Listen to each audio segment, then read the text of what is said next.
कच्चे पकौड़े, पक्के दोस्त और मोहब्बत की करारी कहानी आखिरी हिस्सा हाजिर है। अगर आपने पहला हिस्सा नहीं सुना तो पहला हिस्सा सुन लीजिएगा, वरना मजा नहीं आएगा।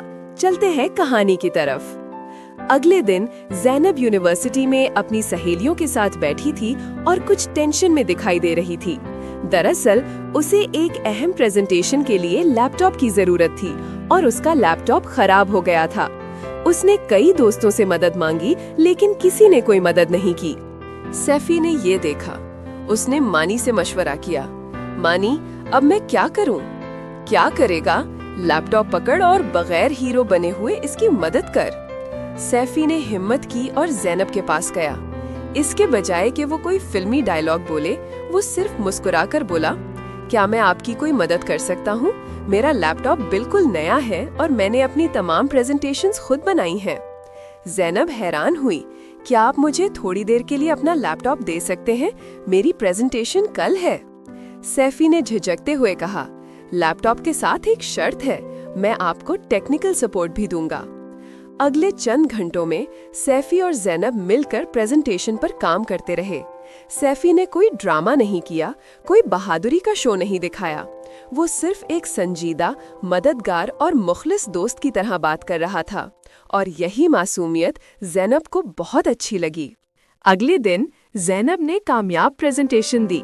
उसने सबसे पहले सैफी का शुक्रिया अदा किया। शाम को ज़ैनब ने सैफी को चाय पर बुलाया। सैफी बहुत खुश था। उसने मानी को फोन किया, यार, मैं आज चाय पर जा रहा हूँ, ज़ैनब ने मुझे बुलाया है। ये मेरी हीरो बनने की कामयाबी है। हीरो? तूने तो सादा आदमी बनकर ये सब किया है, मानी ने हंसते हुए कहा। जब सैफी ज़ैनब से मिला तो उसे मालूम हुआ कि ज़ैनब को पकोड़ों की शदीद बू से एलर्जी है।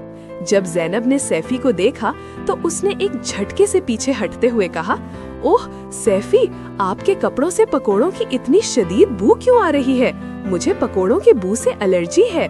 सैफी हैरान हुआ, पकोड़ों की बू? उसने अपने कपड़ों को सूंघा। बू वाकई बहुत तेज थी।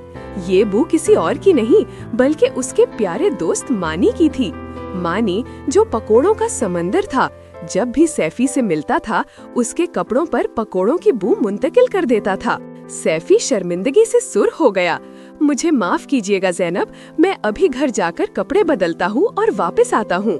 सैफी ने गुस्से से मानी को फोन किया, ए पकोड़े के बादशाह, तेरे पकोड़ों की बू ने मेरी रोमानवी तारीख को तबाह कर दिया।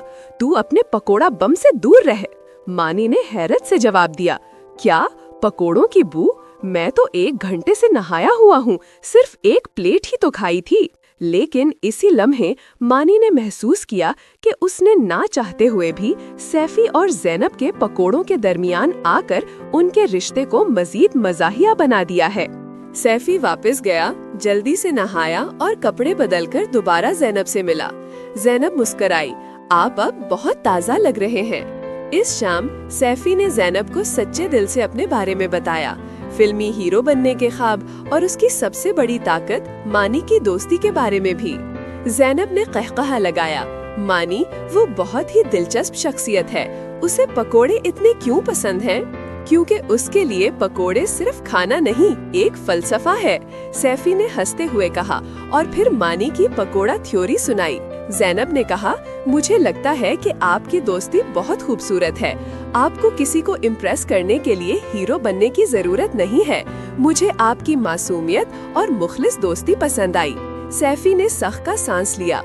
आगे चलकर सैफी और ज़ैनब का रिश्ता मजबूत होता गया। मानी एक सच्चे दोस्त की तरह उनके रिश्ते का गैर इरादी विलन बना रहा। एक दिन ज़ैनब सैफी को कॉल कर रही थी तो कॉल बार बार मसरूफ जा रही थी। तंग आकर ज़ैनब ने सैफी को मैसेज किया, आप किससे बात कर रहे थे? कॉल बार बार मसरूफ जा रही है। सैफी ने मैसेज किया, माजरत, मानी को आज अस्पताल में पेट दर्द हुआ था, मैं उसे डॉक्टर के पास लेकर गया था। मानी को फोन पर यह मैसेज पढ़कर गुस्सा आया। उसने सैफी के फोन से एक मैसेज खुद ही टाइप कर दिया, मानी को पेट दर्द 3 दर्जन पकोड़े खाने से हुआ था और मेरा मोबाइल इसलिए मसरूफ था क्योंकि मानी मुझे पकोड़ों के अकसाम गिनवा रहा था। ज़ैनब ने हंसकर जवाब दिया, मैं समझ गई, आप दोनों को पकोड़ों के बादशाह की तरफ से जल्द सेहतयाबी की दुआ। सैफी ने फोन की तरफ देखा और मुस्कुरा दिया। उसे मालूम था कि उसकी जिंदगी में रोमांस और मजा हमेशा रहेगा, क्योंकि उसके पास एक तरफ ज़ैनब की मोहब्बत थी और दूसरी तरफ मानी और पकोड़ों का मुतहर्रिक फलसफा। इख्तिताम, सैफी ने मोहब्बत को पाया और मानी ने एक नई प्लेट पकोड़ों को, और वो दोनों दोस्त हमेशा की तरह हंसते मुस्कुराते रहे इस जिंदगी में जहाँ एक तरफ रोमांस था तो दूसरी तरफ पकोड़ों की खुशबू। खत्म शुद। अच्छा, अगर आप भी अपनी कहानी बनवाना चाहते हैं इसी तरह, तो कमेंट में अपना नाम लिख के और ये बताया कि आप किस तरह कहानी बनवाना पसंद करेंगे। चंद ही घंटों के अंदर अंदर आपकी कहानी तैयार होगी। मिलते हैं किसी नई कहानी के साथ, तब तक के लिए बाय बाय, टाटा। चैनल को सब्सक्राइब करना ना भूलिएगा।